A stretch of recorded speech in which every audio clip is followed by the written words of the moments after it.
Welcome to Acez Triple T's episode 4. What Acez Triple T's is, it's a channel that we made to summarize the top selling books in the United States within 10 minutes and 10 takeaways.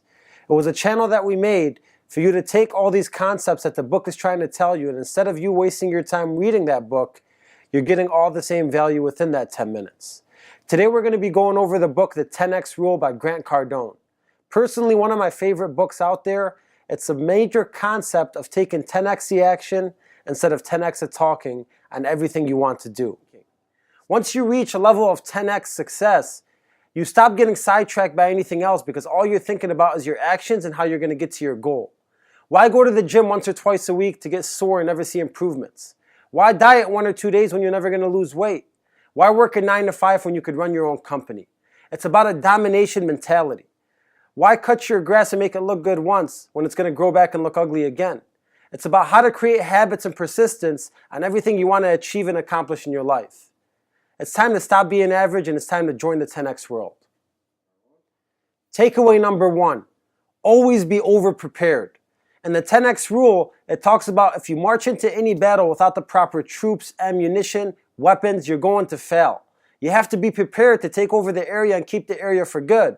When we fail, we always start thinking about things that went wrong. I didn't have enough time. My boss didn't give me the right equipment. You have to stop thinking those excuses because as soon as you do, you fail.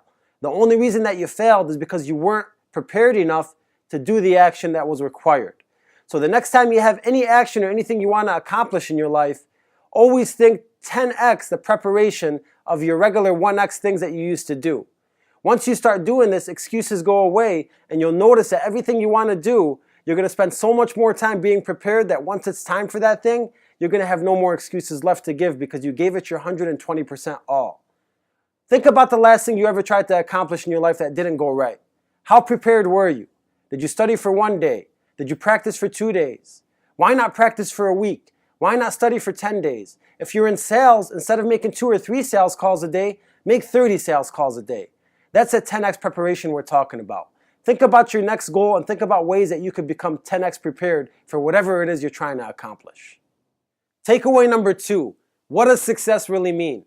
Success may mean something different to you than it does to me. If you're a child, it may mean playing outside more often. If you're in your 20s, it may mean getting your own place. And if you're older, you may look for it in family and legacy. Success has a different definition for everybody. Wherever the most focus and attention is going in your life right now, that's where your success is at. Some people say, oh, well, success is not a destination, it's a journey. Those people are weak-minded and failed at success already. Look, there's 3 important things you need to know about success. Number 1, success is important.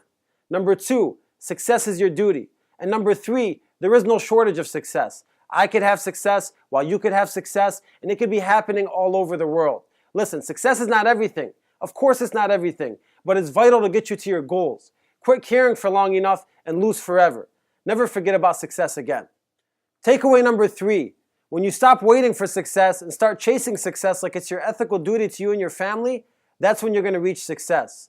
Most people treat success like an option, and that's why most people never reach success. If it's not an ethical issue to you, you're never going to have it. Think about parents when their babies are crying in the middle of the night. What do? They hold them all night, they lose sleep over them, and they do everything possible to make sure they can put them back to sleep. Is that how you're treating your success? I don't think so. Most people aren't. Stallone, when he wrote Rocky, sold his dog for food. He committed. The next time you really want to do something, think about what you're willing to sacrifice. Once you commit to doing something, nothing else matters. Let me know the next thing you're going to do and how you're going to commit and what you're going to sacrifice to getting it done. That's when you'll reach success. Takeaway number 4, there is no shortage or limit to success. Success could happen all over the world at the same time with people doing the same things, and there's absolutely no limits. It's different than anything else in the world like politics and religion. In politics and religion, there's always one party that's wrong. If my religion is right, yours is wrong. They believe in a shortage concept. With success, there is no shortage, so you can always go after your success without any excuses. Grant Cardone, the author of this book, lives by a neighbor. And on that street that they live on, there's potholes in the street.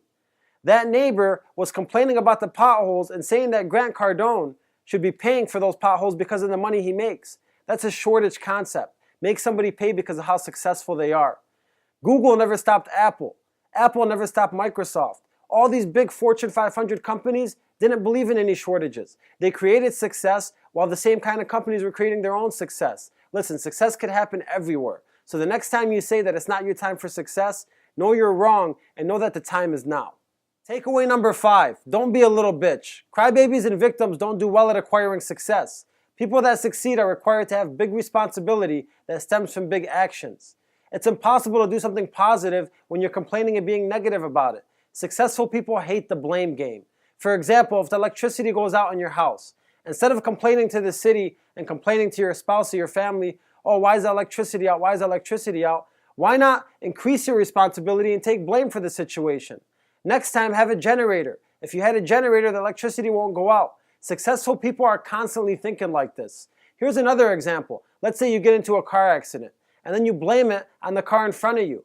Well, in reality, it's not the car in front of you's fault. You could have took an Uber. You could have left earlier. You could have left later. You could have turned on one left street that you turned right on, and it could have changed your whole circumstances. This is the crazy mindset of successful people. They take all control of every single action that comes their way each and every single day, and that way they never blame anybody. So the next time you want to point your finger and blame, know that it starts with you and it ends with you. The mind of the successful. Takeaway number 6. People ask how much action is required to reach a success level. Well, it's important that we understand the 4 types of actions there are out there. The problem is that most people lie in the first 3 degrees of answers. Action number 1, doing nothing. Exactly what it sounds like. Sitting on your couch being a couch potato. Snoozing through your alarm every single morning. Living life and not trying to improve and just stay stagnant. You're taking all your energy to do nothing. So please tell me that you're not one of these people. Action number 2, retreaters. We all love our retreaters. Marriages suck. I'm staying single for life. Retreat. The acting market sucks. I'm not even going to try. Retreat. The economy sucks. That's why I'm not making money.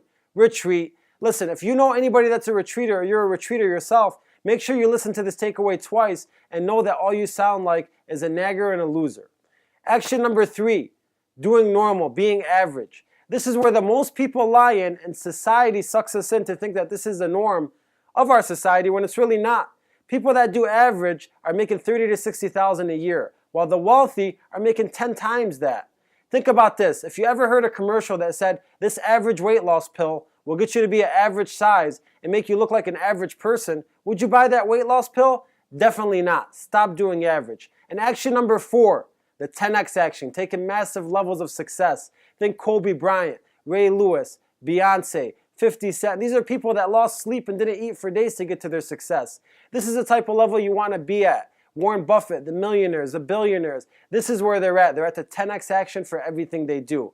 Now, the reason for this book is to get you to that action. So make sure if you're not there yet, you keep listening to these takeaways, and we're going to get you in that domination mentality. Takeaway number 7, average is a failing formula. This type of thinking and working level is unacceptable. People are living longer than their savings accounts do. An average person makes 213 times less than a CEO. A CEO reads 69 books a year, and an average person reads 1 book a year. Don't be a hater. Do what they do and join the top. For example, Howard Schultz, CEO of Starbucks, when the economy crashed and all the businesses were being shut down, he did the same thing like all other owners were doing. He shut down most of his locations. But what he did next was out of the ordinary, and it wasn't what any average person was doing. He actually traveled the world, visited all Starbucks locations, and he met with customers to get their input of how to make the process better. When your average CEO was going to sleep, he was traveling the world visiting a Starbucks. That's why he's so successful today. Any action that requires average work is going to eventually fail. Make sure that you're going 10x in everything you do. If your family calls you tomorrow and tell you that their health is bad and they have no more money and they need your help, if you're average, you're not going to be able to help them. Study what the average people do and then stay away from them and stay away from all those actions. Takeaway number 8, set 10x goals every single time. People set goals that either they never look at or they never continue with. The biggest issue with setting goals is we're thinking too small. When you think too small, you're not jacked and excited to get your goals accomplished. When you go 10x, it changes your whole mentality and mindset of accomplishing your goals. Some people might say like, I don't want to fail by making a 10x goal because it's too big for me to achieve, but you're already failing by making a small goal. Would you rather fail at saving $100,000 or would you rather succeed at making $1,000? It's all about the 10x mentality and the domination mindset. Grant Cardone told Today reads and writes his goals every single morning and every single night before he goes to sleep. How often do you look at your goals? Starting today, I want you to write down your goals, connect them to your purpose and your passion, because a goal is nothing if it's not connected to your purpose. And once you do that, write them down and read them every single day. You'll find that when you go 10x, you might fail at 5x. It's overall higher than your 1x average puny goals. So go 10x on your goals every single time. Takeaway number 9, always dominate over competing. People that compete look at other people's actions and try to copy them and make them a little bit better. But people that dominate always take other people's actions and take them to a 10x level. Think about Steve Jobs and Apple. They always dominated over competing. When they made the iPad, they were thinking about domination. They weren't trying to copy anybody else. This is a domination mentality. Be ethical, but never play fair. It's not the most important to be the first in the space, but it's more important to be first in a space. Does that make sense to you? So always dominate. When you start dominating, the average and the norm drops out, and everything else that you do turns into 10x quality. Think about it this way. Social media is free. How often do you advertise on social media? If it's 1 time a day, you should be doing 10, 20 times a day. That's a domination mentality. The worst case scenario is somebody's going to complain and say like, oh, you're advertising too much, but at least they're thinking about you. Were they thinking about you when you were doing 1x actions, or are they thinking about you when you're doing 10x actions? Always think of domination, never compete. Takeaway number 10, breaking out of the middle class. Don't be offended if you worked your whole life to get in the middle class. It's a group that's the most affected by its thinking and its members. Somebody in the middle class usually makes $30,000 to $50,000 a year. If you're living in LA or New York, that kind of income is not even enough to make you get by day. A friend called Grant Cardone on a Sunday and asked him to borrow $10,000. Grant asked his friend, what do you need the money for? He said, I need to buy some more inventory for my business. Grant then told his friend, you don't need $10,000, you need $50,000, because once I give you the $10,000, you're going to be broke again. And what are you doing on the couch anyways? His friend told him, I'm relaxing, Sunday's a day for the Lord. Grant told his friend the Lord worked his ass off the other 6 days of the week, and that's why Sunday was a rest day. You haven't been working your ass off, so get your ass off the couch and do some work. When you're not thinking middle class anymore, you don't think about the weekends and Sunday and Fridays. All you're thinking about is action. Anything that starts with middle is not good.